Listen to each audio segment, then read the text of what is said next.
রয়েছে আপনার সঙ্গে। নানুরের খবরে নজর রাখতে হবে, কারণ নানুরের বিজেপি নেতার বাড়িতে বোমাবাজি সাদা থান। অভিযোগ তৃণমূলের দিকে, কিন্তু তৃণমূলের কোনো প্রতিক্রিয়া পাওয়া যায়নি।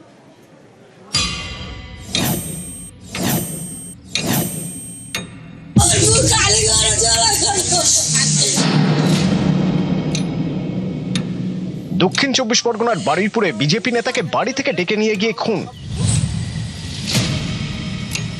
বীরভূমের নানুরে বিজেপি নেতার বাড়ি লক্ষ্য করে বোমা। নানুরের তিলুটি গ্রামের বাসিন্দা রসময় দাস বিজেপির নানুর 1 নম্বর মণ্ডলের সাধারণ সম্পাদক। রবিবার গভীর রাতে তার বাড়ি লক্ষ্য করে বোমাবাজি করা হয়। বিজেপি নেতার বাড়ির সামনে সাদা থান, ধূপ, মালা। পার্টি অফিসেও আগুন ধরিয়ে দেওয়া হয়। অভিযোগের আঙুল তৃণমূলের দিকে।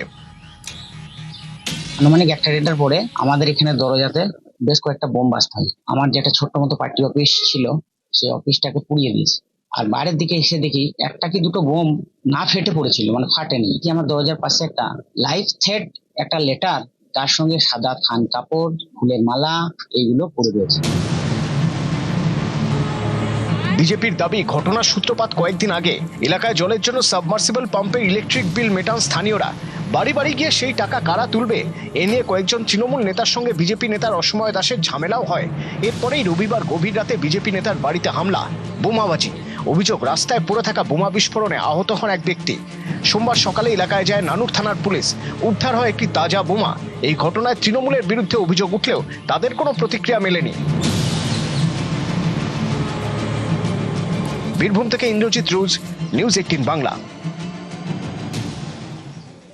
বিজেপি আমলেই বিজেপি কর্মীকে বাড়ি থেকে ডেকে নিয়ে গিয়ে কুপিয়ে খুন। বাপি কর্মকার 18 বছর ঘর ছাড়া ছিলেন, এবং তারপর যখন ফিরে আসেন রাজ্যে পালা বদলের পর, তারপরেই তাকে ডেকে নিয়ে গিয়ে রবিবার রাতে খুন করা হয়।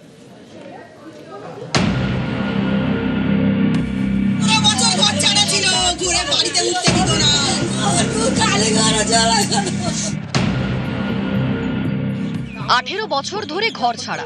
পরিবারের দাবি, 4 মে রাজ্যে পালা বদলের পর বারুইপুরের বাড়িতে ফেরেন বিজেপি কর্মী বাপি প্রামাণিক। রবিবার রাতে বাড়ি থেকে ডেকে নিয়ে গিয়ে কুপিয়ে খুন। বিজেপির আমলেই বিজেপি কর্মী খুন। সব বিজেপির লোক ফোন করছে, আমাদেরই লোক ফোন করেছে। তখন ও বলছে, বলে আমার ডাকছে, আমি যাবো। বলতে গিয়ে খানিকটাই দূর গেল, ওরা সবাই তখন ওর খাবার ধরে নিল, ধুমধাম মারলো। ওই তো আমরা বিজেপি করি বলে, ওরা বিজেপি করি বলে 18 বছর আগে ছিল। আমি নিজের চোখে দেখেছি, আমি তাকে শাস্তি চাই। দক্ষিণ 24 পরগনার বারুইপুর, এখানকার উত্তর ট্যাংরাবেড়িয়ার বাসিন্দা বাপি প্রামাণিক। পরিবারের দাবি, বাপি দীর্ঘদিনের বিজেপি কর্মী। বিজেপি করায় বাম আমল থেকে ঘর ছাড়া, তৃণমূল জমানাতেও ফিরতে পারেননি। 18 বছর ঘর ছাড়া ছিলেন বাপি। রাজ্যে পালা বদলের পর ঘরে ফেরেন। পরিবারের এও দাবি, রবিবার রাতে বাড়িতেই ছিলেন বাপি। তাকে ফোন করে ডাকেন এলাকার এক বিজেপি কর্মী। এরপরেই তিনি বেরিয়ে যান। পেছন পেছন যান তার স্ত্রী। কিছুটা এগোতেই বাপির ওপর হামলা। অভিযোগ, স্ত্রীর সামনেই ধারালো অস্ত্র দিয়ে কোপানো হয় তাকে। আশঙ্কাজনক অবস্থায় নিয়ে যাওয়া হয় বারুইপুর মহকুমা হাসপাতালে, কিন্তু বাঁচানো যায়নি। হামলায় পরিবারের অভিযোগের তীর স্থানীয় হাটদহ গ্রাম পঞ্চায়েতের বিজেপি সদস্য সুজন মণ্ডলের দিকে।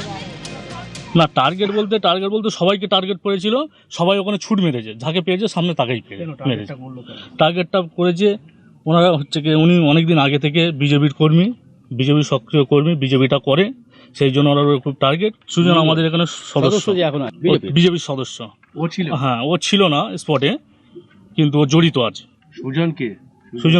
সুজন মণ্ডলকে অনেক আগে দল করে দিয়েছে, বহিষ্কার করে দিয়েছে। না, সেটা আমি যতটুকু জানি ও তৃণমূলের আশ্রিত। দল যাকে বহিষ্কার করে দেয় তার সঙ্গে দলের কোনো সম্পর্ক থাকে না, এটা পরিষ্কার। এখন এটা অনেকেই রং লাগাচ্ছে, আমি জানি না সে জড়িত কিনা। বিজেপির মধ্যে তীব্র দ্বন্দ্ব চলছে। বিজেপির বিভিন্ন জায়গায় প্রকাশ্যে মারামারির ফুটেজ আসছে।